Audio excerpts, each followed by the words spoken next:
자, 로마서 4장 말씀을 계속 보고 있습니다. 4장의 논의는 율법 그리고 믿음을 설명하면서 율법이 그동안 그 시대를 지배하고 있었던 주류란 말이에요. 그 율법의 시대에서 넘어가서 그 율법이 가지고 있는 그 신앙의 틀을 깨고 복음이라는 것이 과연 어떤 것인지를 지속적으로 설명해주고 있습니다. 그러다 보니까 이제 문제에 직면하는데 그 첫 번째는 율법이 혹시라도 헛된 거냐, 의미가 없는 거냐, 이제 이렇게 빠질 수가 있다는 거예요. 늘 극단은 조심해야 됩니다. 극단이 옳은 경우가 별로 없어요. 그러니까 율법이 무용지물이냐? 이제 바울은 그렇게 설명하지 않았고 예수님도 그렇게 설명하지 않았습니다. 그럼 율법이 만능이냐? 그 당시까지는 율법이 만능이었지만 그것이 아니라 이제는 복음이 필요하다라는 것을 설명하고 있는 거예요.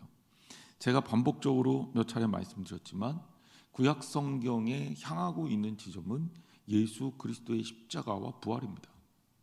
그러니까 예수 그리스도의 십자가가 빠진 구약 성경, 예수 그리스도의 십자가와 부활에 대한 믿음으로 구원받는 은혜, 그리고 그 희생과 헌신에 따른 우리가 받아들이는 구원의 익숙한 방식과 하나님에 대한 그 철저한 의례와 의지, 이런 것들이 빠져 있는 상태에서의 신앙생활이라고 하는 것은 굉장히 건조하고 딱딱하고 본질이 희석될 수밖에 없는 거예요.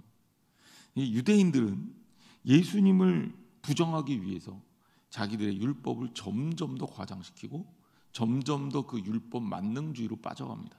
바울은 거기에 대해서 브레이크를 걸고 있는 거죠. 자, 본문 말씀을 좀 그런 차원에서 이해를 하면 우리가 충분히 좀 더 쉽게 이해할 수 있으리라 생각합니다. 논의는 점점 깊어져 가는 거예요. 14절 말씀에 보면 만일 율법에 속한 자들이 상속자이면 믿음은 헛것이 되고 약속은 파기되었느니라 라고 말합니다. 자, 여기 중요한 상속자라는 표현이 등장하죠. 상속자라는 건 뭡니까? 한마디로 얘기하면 유산을 물려받는 사람이에요. 즉 율법에 속한 자들이 상속자라고 얘기한다면 이 상속자가 되는 조건은 뭐냐? 율법을 지키는 거란 말이에요. 율법을 지키는 것을 한마디로 얘기하면 행위를 통해서 얻어지는 구원이라고 말할 수 있는 거죠. 사실 초대교회 당시에도 그리고 신약시대 당시에도 이 펠라기우스주의자들은 선행을 통해서 구원을 성취할 수 있다고 주장했습니다. 그래서 여기 이 펠라기우스와 그의 추종자들이 교회 안에서 부정됐죠. 왜? 복음이 아니니까 그래요. 로마 카톨릭 교회의 중세 로마 카톨릭 교회의 문제도 결국 이 지점에 맞닿아 있습니다. 왜 중세가 타락하느냐? 행함을 강조하고 행함을 통해서 구원을 얻을 수 있다고 생각했기 때문입니다. 죄에 대해서 생각해 볼까요? 우리는 죄의 문제를 필연적으로 안고 있습니다. 그렇죠? 그러면 여러분 이 죄의 문제를 어떻게 극복해야 됩니까? 어떻게 극복할 수 있겠습니까? 로마 카톨릭 교회의 가르침에 따르면 이 죄의 문제를 극복하기 위해서 끊임없이 나 자신을 괴롭혀야 돼요. 행함으로 죄를 해결함 받으려면 그 죄에 상응하는 뭐가 있어야 돼요? 나의 고통이 따르는 거예요. 영화 미션이라는 영화 앞에 보면 그 주인공이 이 자기의 지은 죄를 그 사함을 받기 위해서 고행이라는 걸 하잖아요. 아주 무겁고 엄청나게 이 무거운 것들을 어깨에다 끌고 가면서 절벽을 막 올라가는 장면이 나옵니다. 그게 과연 우리를 해방시켜 줄까? 문제는 거기에 우리의 진정한 의미의 죄사함이 있질 않아요. 마틴 루터가 종교개혁을 하게 됐던 결정적 원인 중에 하나도 이 죄의 문제가 맞닿아 있습니다. 루터는 약간은 자기 자신에 대한 자기 자신의 죄에 대한 강박증 비슷한 게 있었어요. 그래서 자기가 죄인이라는 거를 사실 비교적 다른 사람들에 비해서는 루터는 굉장히 경건한 삶을 살았는데도 불구하고 자기의 생각과 자기의 행함에 있어서의 실수를 용납을 못하겠는 거예요. 그리고 루터가 어떻게 했냐면 이 죄의 문제를 해결하기 위해서 자기를 학대했습니다. 예를 들면 돌계단을 생무릎으로 올라가요. 무릎으로 계단을 올라가면 무릎이 어떻게 됩니까? 다 까지고 피투성이가 되는 거예요. 그 피투성이가 되는 것을 통해서 내 죄의 문제를, 하나님 앞에서 내 죄의 문제를 해결한 받기를 원했던 겁니다. 근데 루터가 아무리 고행을 하고 아무리 자신을 괴롭혀도, 심지어 그 후대 수도 하는 사람들은 어떻게 했냐면 자기 몸에다가 막 그냥 피를 내요. 그렇게 해서라도 자기가 죄인인 거를 하나님 앞에서 용서함을 받겠다는 거죠. 근데 루터의 고민은 이거였어요. 실제로 그렇게 해봤는데 죄의 문제가 해결이 되느냐? 안 되는 거예요. 우리가 하나님께 받은 은혜를 갚고자, 우리의 행위를 통해 은혜를 갚으려면 우리는 과연 어떻게 살아야 될까요? 감당이 될까요? 그걸 우리가 진짜 하나님 앞에 내가 하나님이 하나 주셨으니까 나도 하나 하겠습니다, 이런 계산이 가능할까요? 계산이 절대 안 됩니다. 할 수가 없는 거예요. 그러니까 죄의 문제도 그래요. 내가 죄인이라는 걸 하나님 앞에 고백하고 주 앞에서 용서함을 구하면 하나님을 통해서, 복음을 통해서, 십자가의 구원을 통해서 우리가 사함을 입는다는 것, 그리고 그것은 철저한 은혜라는 것을 깨달아졌을 때 비로소 루터가 죄의 문제에서 자유로워질 수가 있었습니다. 그리고 루터는 결국 그 문제를 로마서를 통해서 해결한 거예요. 해결이 안 되니까 너무너무 괴로워하고 있었는데 그가 괴로워하면서 성경을 읽고 가르치기 시작합니다. 근데 루터가 로마서를 읽다 보니까 아니, 내가 배웠던 거랑 너무 다른 거예요. 내가 알고 있는 거하고 너무 다른 거예요. 내 죄의 문제를 해결하기 위해서 나는 고통을 받아야 되고 그만큼의 죄값을 치러야 된다고 생각했는데 로마서를 읽어보니까 아니에요. 우리가 의롭게 되는 건 믿음으로 되는 거예요. 행함으로 되는 게 아니에요. 그러니 내가 아무리 행함을 열심히 잘해도 내 죄의 문제를 해결할 수도 없을 뿐더러 의로워질 수도 없어요. 자기 몸에 남은 피투성이밖에는 없더라. 루터는 성경으로 돌아가자는 얘기를 여기에서 깨닫습니다. 왜 우리가 무엇을 믿은 거냐?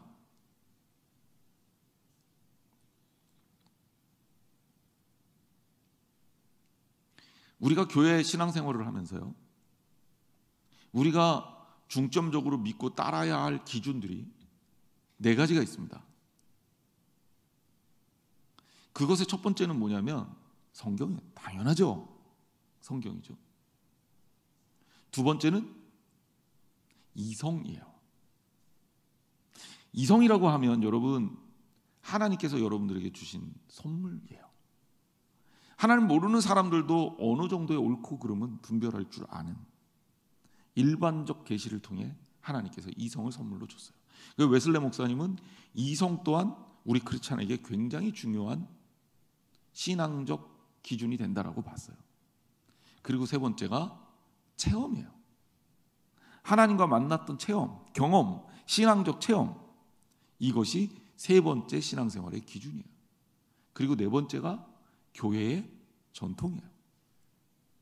제가 지난주에 형식에 대해서 얘기하면서 이 부분이 굉장히 중요한 의미가 있다라고 말씀드렸어요. 성경, 이성, 경험, 전통. 이거는 여러분들이 꼭 기억하세요. 웨슬레 목사님이 얘기했던 4가지 우리의 표지입니다. 표준, 기준. 자, 그런데 이 4가지가 동등하다고 가르치질 않았어요. 이 4가지는 하나에 의해서 기준이 재편돼야 된다. 그 하나가 뭐예요? 성경이에요. 교회 전통도 성경 위에 권위를 갖지 못합니다. 우리의 이성도 성경 위에서 권위를 갖지 못합니다. 우리의 경험과 체험도 성경 위에서 검증되어야 합니다.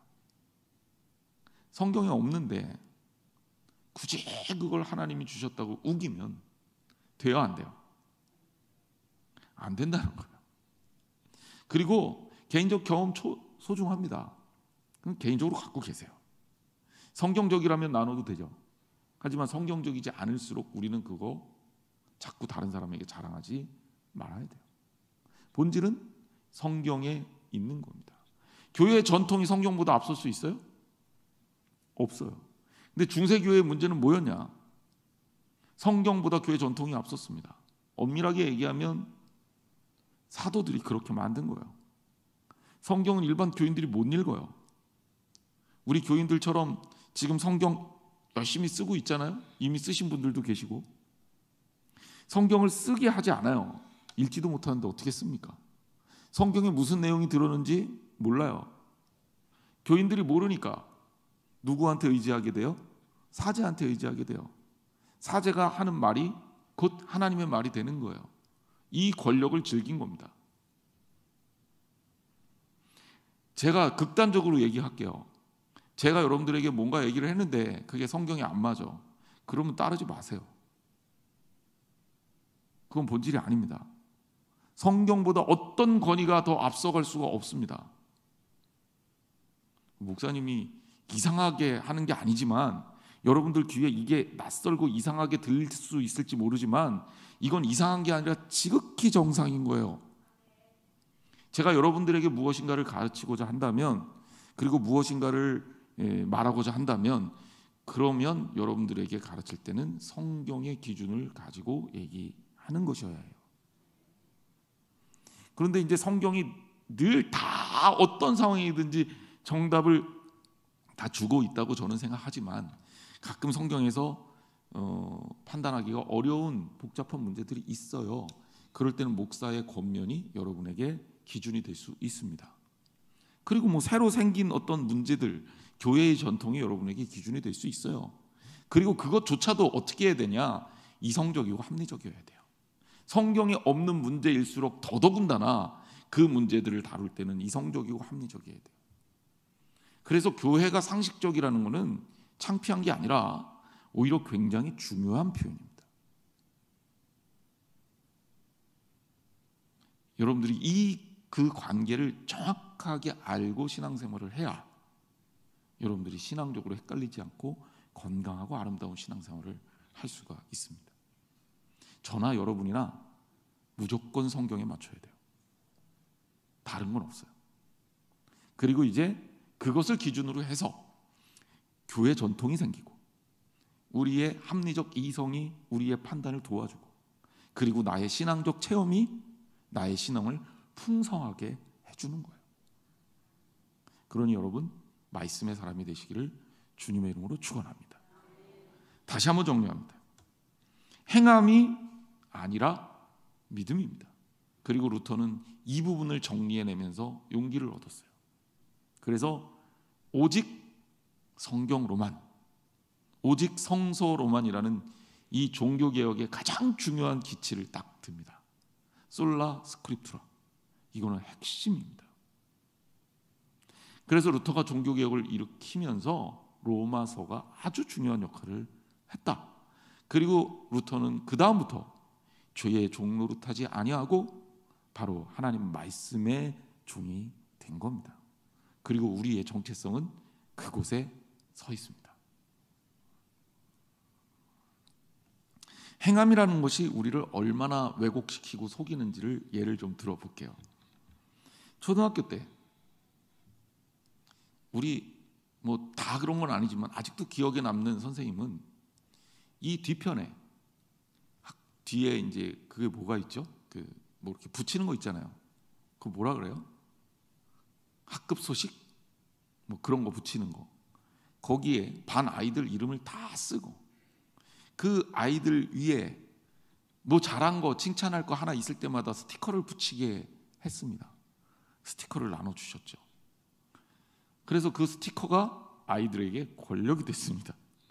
스티커를 많이 받기 위해서 정말 안 하던 짓도 하고 착한 척도 하고, 그리고 선생님의 말씀도 잘 듣는 척, 공부도 열심히 하는 척 했습니다.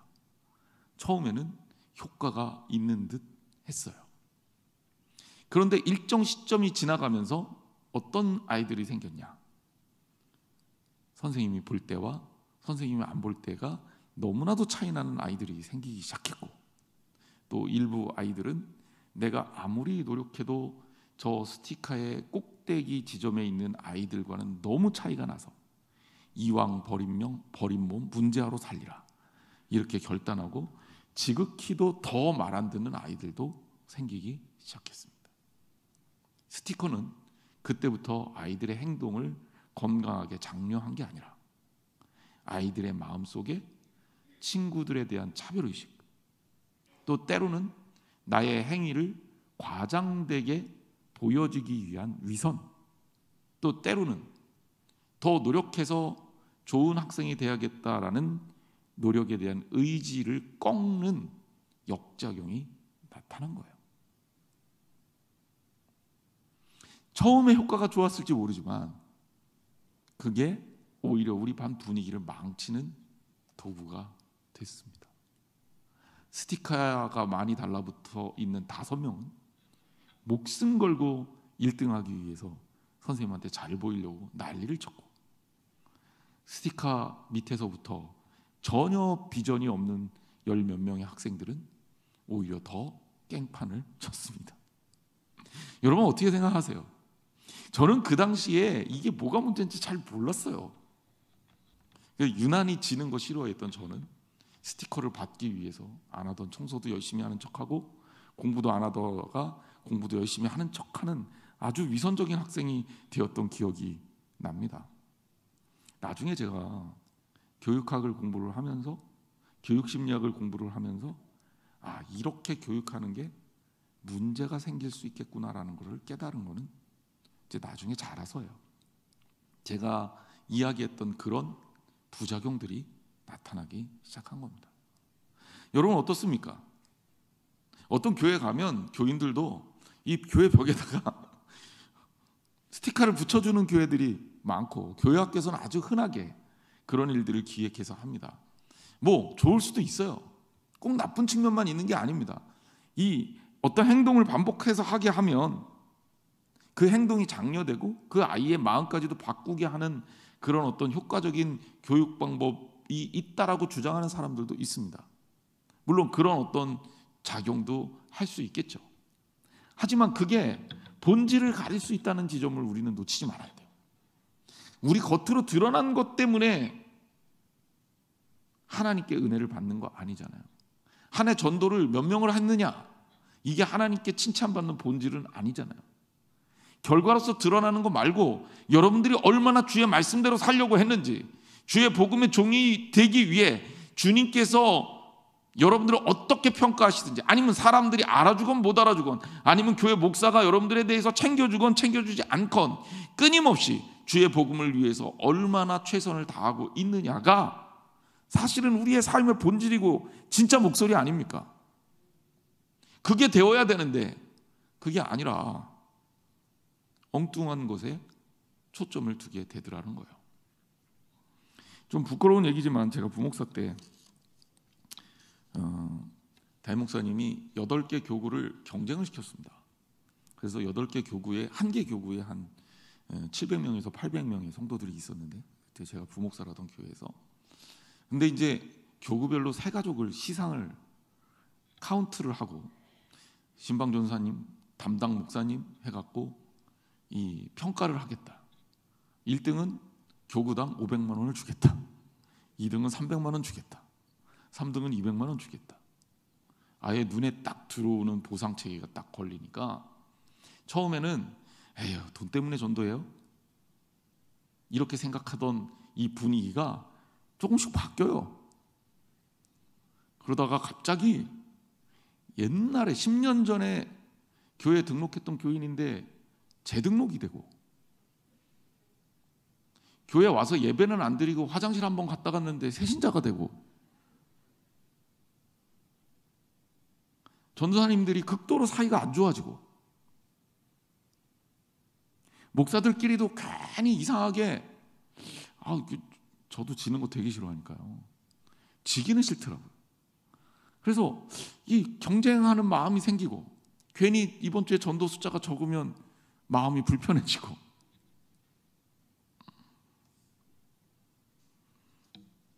첫 번째 경쟁에서 제가 맡은 교구가 1등과 3등을 함으로 공공의적이 됐거든요. 우리는 좋아하는데 다른 교구는 이를 갈더라고요. 그러면서 교회 분위기가 너무 험해지고 안 좋아졌어요.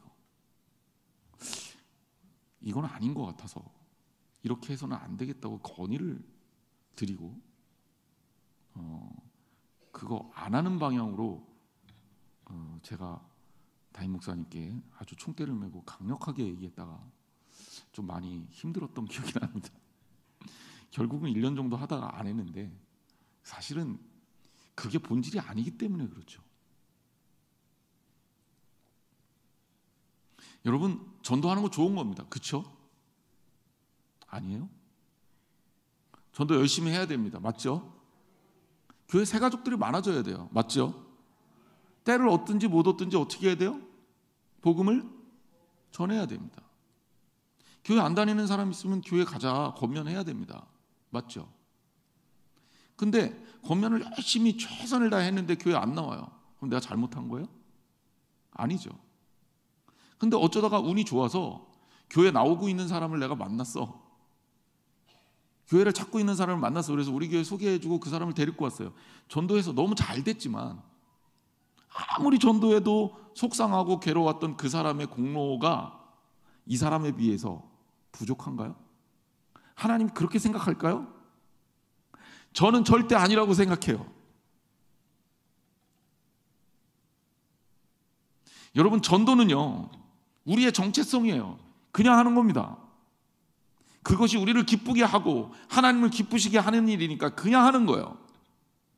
그게 나의 자랑이 될 수 없어요. 감사가 돼야죠. 왜? 하나님이 나를 쓰신 거니까. 여러분 그렇지 않습니까? 그러니까 성경적으로 보면 답은 금방 나와요. 근데 거기에 인위적이고 사람 중심적인 것들이 계속 가미가 되면서 우리가 포장을 하고 행위로 무엇을 꾸려내려 그러니까 문제가 되는 거예요. 여러분 기억하십시오. 신앙생활은 행위로 평가받는 게 아닙니다.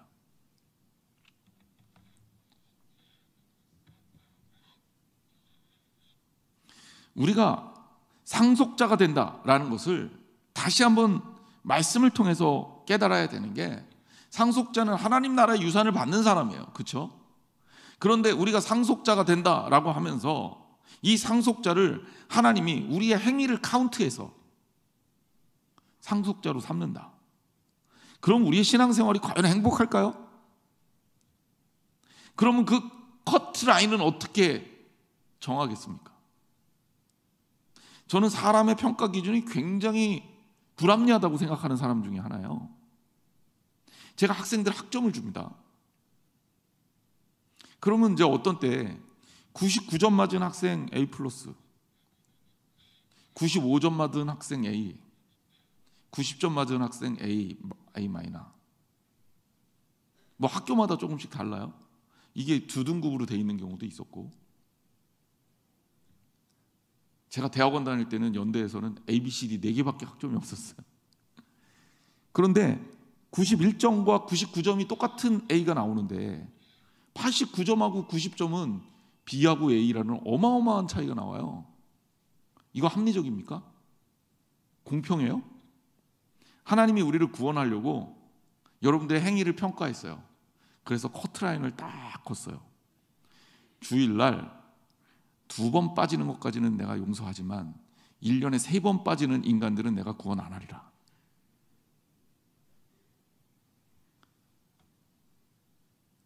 적어도 새벽 예배는 일주일에 3번은 나와야 내가 구원시킬 거다. 11조도 헌금도 액수로 딱 기준으로 정해놨어요. 예를 들면 100만 원으로 합시다. 99만 원 낸 사람들은 죽었다 깨나도 안 되는 거예요. 그러면서 우리는 뭘 들이대냐면 이게 룰이야 할 말이 없죠. 근데 하나님이 구원을 그렇게 시키냐는 거예요. 자, 1등부터 14만 4천 등까지 자를 테니까 나머지 14만 4천 1등은 구원 못 받아. 우리 피 튀기겠죠. 그죠? 예. 별 관심 없나요? 별로 구원받고 싶지 않은 거죠. 피 튀기겠죠. 왜 이단들이 그렇게 열심히 합니까? 성경은 내용은 집어치우고 인간의 행위와 행동을 분석해서 그것을 어떻게 인간이 이 마음속에 있는 이 욕구, 육에 어떻게 작용하는지를 연구해서 그걸 최대한도로 작동시키는 게 신천지예요. 이단이고요. 저는 그런 쪽으로 공부를 했기 때문에 그렇게 하려면 어떤 목사보다 더 잘할 수 있어요. 제가 그런 것만 연구하고 다녔거든요. 근데 여러분, 그게 본질입니까? 아니잖아요. 저는 그 마음하고 싸워야 돼요. 교인들을 그렇게 움직이게 하는 게 본질이 아니라는 그 확신을 가지고 성경적으로 목회를 하겠다는 마음으로 그렇지 않은 마음과 싸워서 이 마음을 지켜내야 제가 그래도 하나님 앞에 제대로 된 목사라는 고백을 할 수 있는 거죠. 교인들도 마찬가지입니다. 우리 교인들이 그렇게 하면 행복하겠습니까?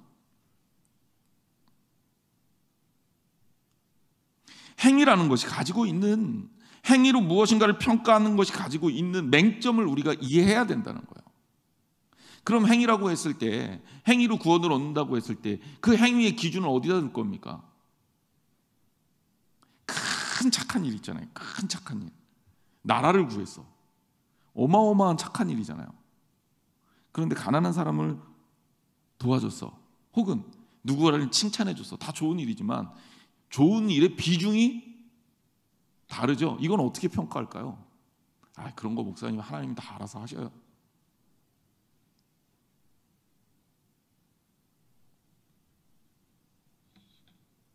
상속자를 행위로 결정을 했으면 넌 착한 일을 했으니까 내 아들이고 넌 착한 일을 못했으니까 넌 내 아들이 아니야 라고 해야 되는데 예수님은 탕자에 비유해서 오히려 나쁜 놈을 끌어안아 주시는 그런 하나님을 설명하고 있습니다.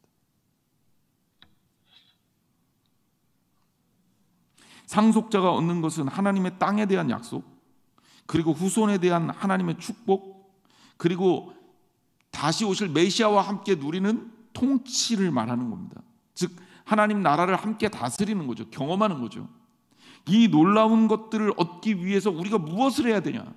성경은 우리에게 말합니다. 너희가 무엇을 하는 게 아니라 믿음으로 하나님이 너희를 의롭게 하고, 의롭게 되면 너희의 믿음을 통해 하나님께서 은혜로 주실 것이다. 그러면 얘기가 달라집니다. 옆에 있는 성도가 14만 4천 1등이 될지 14만 4천 등이 될지 13만 3,999등이 될지 관심이 없어요. 옆에 있는 성도를 함께 손 붙잡고 하나님 나라를 향해서 나아가자고 권면할 수 있습니다. 저 친구가 공부를 못해야 내 성적이 올라가. 저 친구가 떨어져야 내가 여기에 입사할 수 있어. 저 친구가 떨어져야 내가 아파트 분양할 때 당첨될 수 있어 라고 우리가 살고 있는 이 땅에서는 하나님의 은혜로 의롭게 된다는 것이 익숙하지 않은 얘기지만 하나님 나라에는 지극히 당연한 일이라는 거예요. 그래서 제가 가끔 하나님 나라 갔다 왔다고 주장하는 사람들이 써놓은 책을 보면서 지극히 실망하는 게 거기에 내용들이 성경적이질 않아요. 하나님 나라 갔더니 맨션이 있는데 내 맨션은 몇백 평짜리고 누구 맨션은 작더라. 아니 하나님 나라 갔는데 누구는 하나님한테 더 많이 사랑받고 나는 하나님한테 좀 덜 사랑받고, 그럼 그 덜 사랑받는 사람 입장에서 거기는 하나님 나라가 아닌 거예요. 그렇지 않나요? 약 올릴 거 아니야. 열받을 거 아니야. 그리고 생각하겠지. 저 친구 세상에 있을 때 나보다 더 못되게 살았는데 왜 나는 이렇게. 그럼 하나님한테 항의할 거 아니야. 하나님 이러해서 내가 불공평함을 겪었으니 이것을 시정해 주시기를 원합니다. 그럼 하나님이 대답하겠죠. 내 은혜가 내게 족하다. 아니 세상에 이런 불공평한 게 어디 있습니까? 차라리 난 지옥으로 가겠습니다. 이런 사람도 있을 거예요. 포도원 농부의 비유가 그런 거잖아요. 아침부터 일해갖고 한 달란트, 아니 저녁에 잠깐 와서 일해갖고 한 달란트, 달란트가 아니죠, 한 데나리온. 아니 세상에 이런 법이 어디 있습니까? 그거 아니에요. 근데 하나님 나라는 뭡니까? 하나님의 나라의 약속은 행위에 따른 보상으로 지급되는 삭시 아니라 부족함에도 넉넉하게 부어주시는 은혜로 있는 거 아니에요? 은혜라는 단어가 이해가 되면 우리는 하나님 마음을 이해할 수 있어요. 조금 부족하고 많이 부족하고 그게 무슨 상관이에요? 둘 다 낙제인데 구제받았으니 감사할 따름이죠. 하나님 기준에서 우리가 구원받을 만한 뭐가 있어요? 여러분 낙제하지 않을 자신이 있어요? 하나님이 행위의 기준으로 여러분을 평가하면 나는 죄인이 아니라 의인이라고 주장할 만한 충분한 여러분들이 그 정도의 능력이 되나요? 아마 성 어거스틴이나 성 프란치스코 같은 성자도 안 될걸요?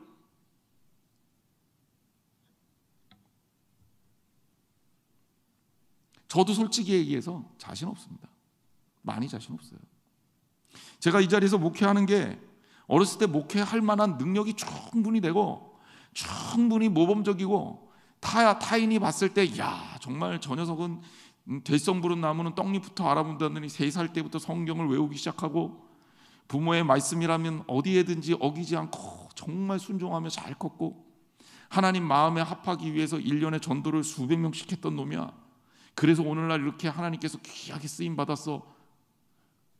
그러면 얼마나 좋겠습니까만 지난주에 제가 취임식을 하면서 다시 한번 느꼈고 고백할 수밖에 없었던 거는 하나님의 은혜라는 고백밖에 할 수가 없었어요. 왜냐하면 저는 완전 반대였거든요. 불평하고 짜증내고 떽떽거리고 하나님 나 안 하면 안 됩니까? 삐딱하고 하나님은 그럼에도 불구하고 쓰셨고 이 자리까지 오게 하셨다면 그건 하나님의 은혜죠. 그래서 저의 잘남을 자랑할 수가 없어요. 제가 주보에 진짜 창피한데 제 이 학력을 써놨잖아요. 자랑하려고 써놓은 거 아닙니다. 오해하지 마세요. 저는 그거 빼도 되는데 제가 그거 써놓은 이유는 하도 이단 시비가 많이 걸려서 여러분들이 어디 전도할 때 우리 교회 목사님은 어디 이상한 학교 나온 분은 아니야.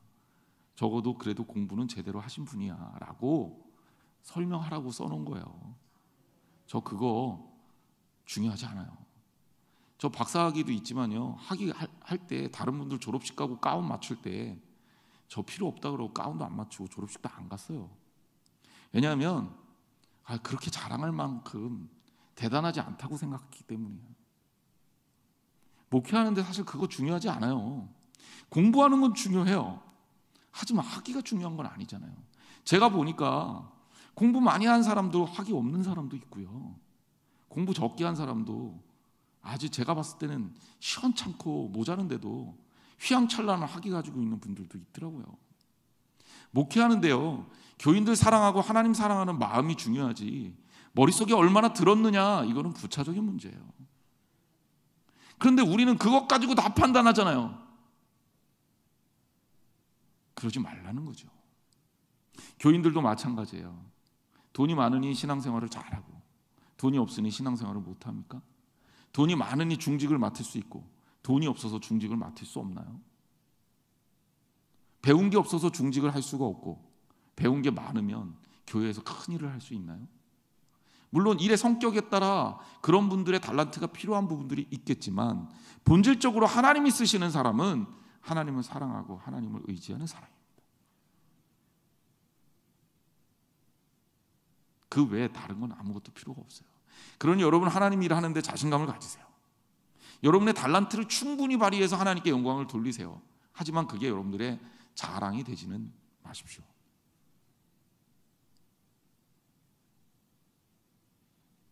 우리가 하나님의 상속자가 된 것은 행위로 된 것이 아니다. 다시 한번 기억하셔야 됩니다. 15절 말씀으로 넘어갑니다. 율법은 진노를 이루게 하나니 율법이 없는 곳에는 범법도 없느니라. 자, 율법이 진노를 이루게 한다? 율법이 없는 곳에는 범법도 없다? 잘 읽어보면 마땅하겠구나 이런 생각이 들 겁니다. 율법은요 행위의 완전함을 요구합니다. 그렇죠? 이걸 다 지켜야 되는 거예요. 죄인이 되는 방법은 간단해요. 수천 가지의 법을 만들어 놓으면 다 죄인 만들 수 있어요.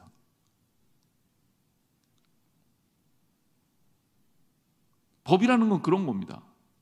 율법의 완전함에 우리가 합한 사람이 될 수 있느냐? 다 범법자가 될 수밖에 없어요. 율법을 안 어길 수가 없으니까. 하나 어긴 사람이나 10개 어긴 사람이나 100개 어긴 사람이나 다 똑같이 죄인이에요. 맞죠? 그래서 바울은 얘기합니다. 율법은 뭘 만들어요? 진노를 만들어. 야, 너 죄인이야, 너 죄인이야, 너 죄인이야. 정죄를 만들고 진노를 만들어요. 하지만 율법이 없는 곳에는 범법도 없다. 율법이 없으니, 사람을 구속하는 법이 없으니 잘하고 잘못한 것도 없잖아요. 그러니 범법도 없는 겁니다. 바울은 율법을 받은 모세의 직분을 뭐라고 표현하냐면 정죄의 직분이다라고 표현해요. 고린도후서 3장 9절 말씀에 보면 제가 읽을게요. 정죄의 직분도 영광이 있은즉 의의 직분은 영광이 더욱 넘치리라. 율법을 받은 자로서의 직분, 이게 모세의 직분이에요. 이 사람도 영광이 있어요. 하나님이 원하시는 역할을 할 때 그렇죠. 그런데 하나님의 은혜로 얻은 의의 직분은 얼마나 귀한 영광이 있겠느냐라는 얘기입니다. 갈라디아서 3장 13절의 말씀은 이런 표현을 쓰셨어요. 그리스도께서 우리를 위하여 저주를 받은 바 돼서 율법의 저주에서 우리를 속량하셨다. 율법은 어떤 거냐? 정죄하는 거고, 율법은 어떤 거냐? 저주하는 거예요. 죄를 드러내는 거예요. 죄를 깨닫게 하는 거예요. 깨끗한 물에 들어가면 우리의 더러움이 드러나요. 더러운 물에 들어가면 우리가 아무리 더러워도 상관없어요. 그렇지 않아요? 너무너무 깨끗해. 내가 들어가는 게 미안하잖아요. 그럴 정도로 우리의 죄가 드러나요. 하지만 더러운 물에 들어가면 우리가 아무리 더러운 짓 해도 그건 계속 더러운 거예요. 때가 아무리 많아도 상관없는 거지. 율법은 우리에게 너무나도 깨끗한 물을 들이대는 것과 같습니다.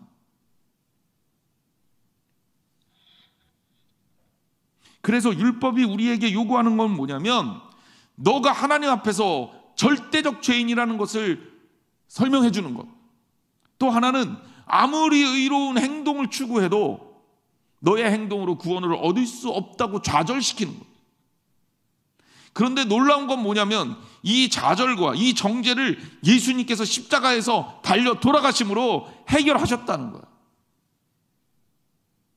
그러면서 뭐가 된 거예요? 믿음으로 말미암은 의를 얻게 한 거죠. 4장 16절 말씀으로 이어집니다. 그러므로 상속자가 되는 그것이 은혜에 속하기 위하여 믿음으로 되나니, 우리가 하나님의 상속자가 되는 것, 하나님의 후사가 되어서 하나님 나라를 이어받을 수 있는 것 뭘로 된다고요? 믿음으로 된다. 그러니 우리는 더 이상 나는 너보다 낫고 너는 나보다 못해, 이런 정죄함이나 열등감이나 저주나 이런 게 이제 더 이상 우리에게 필요가 없는 거죠. 판단은 하나님께서 하시는 것이고 우리는 다만 용서하고 사랑할 뿐입니다.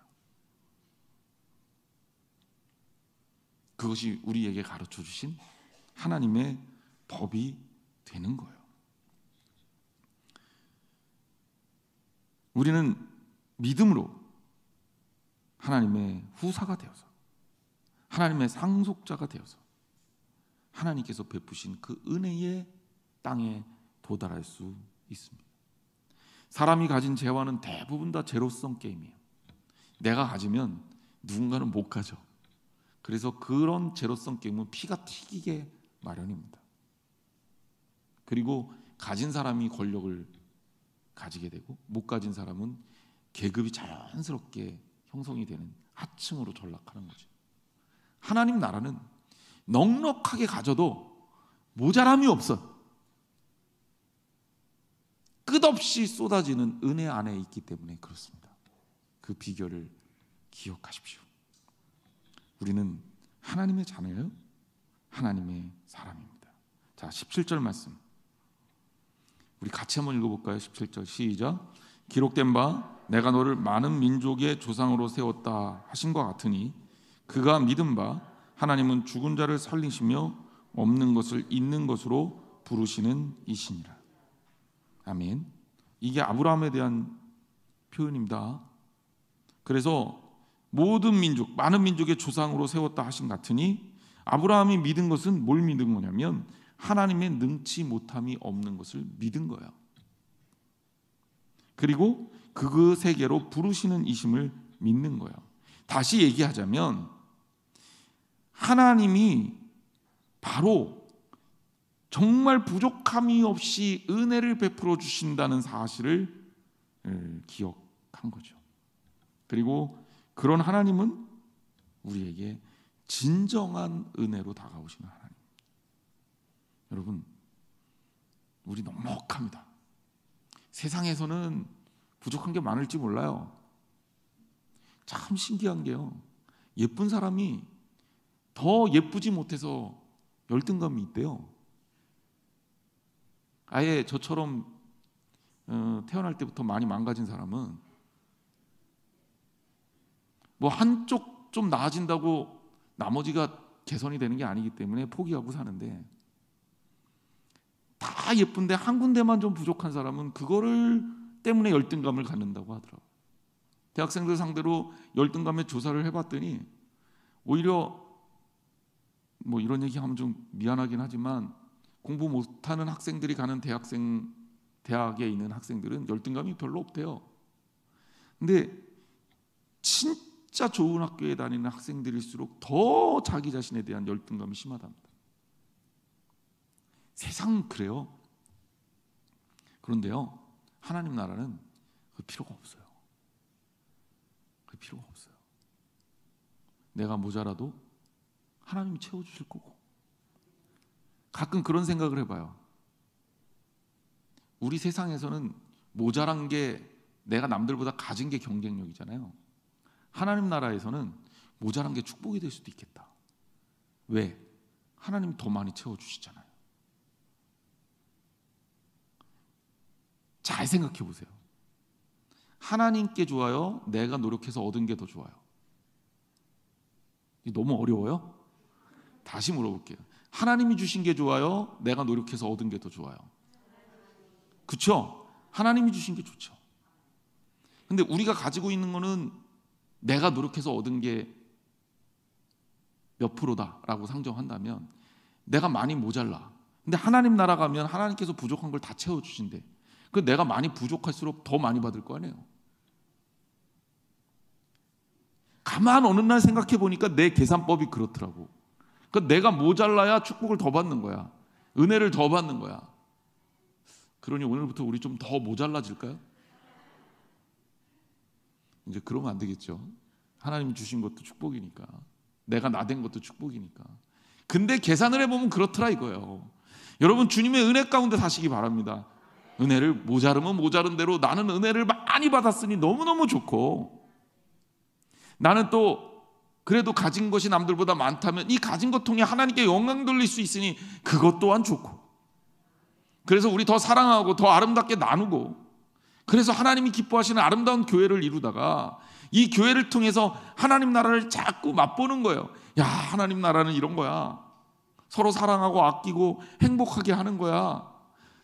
내가 정말 세상에는 자신의 이득을 위해서 누군가를 뭔가 쟁취하는 사람들밖에 없었는데, 교회에서 만난 사람들은 정말 사심이 없이 서로가 서로를 사랑하며 아껴주는 거야. 그러면서 우리가 조금씩 우리 안에 그런 사랑을 맛보고 경험하면서 하나님 나라를 맛보자고요. 그게 좋은 교회예요. 그게 교회다운 교회예요. 그러다가 주님이 부르시면 또 주님 나라 가면 되는 거죠. 여러분 가정도, 여러분의 삶도 그런 하나님의 은혜와 사랑이 풍성하게 넘치기를 주님의 이름으로 축복합니다. 기도하겠습니다. 하나님 감사합니다. 오늘 우리에게 주신 말씀 기억하면서 우리가 평가와 저주와 정죄 속에 사는 사람이 아니라, 행함에 묶여 있는 사람이 아니라 하나님의 은혜 가운데 사는 사람임을 깨닫게 하여 주옵소서. 이제는 우리 주 예수 그리스도의 은혜와 하나님 아버지 놀라우신 사랑하심과 성령님께서 이끌어 주시는 교제하심이 오늘 예배를 통해 다시 한번 하나님의 은혜의 상속자가 된 것을 감사하며 더욱 사랑하고 더욱 감사하며 살겠다고 다짐하고 돌아가는 사랑하는 성도들 머리 위에 영원토록 함께 하기를 축원하옵나이다. 아멘.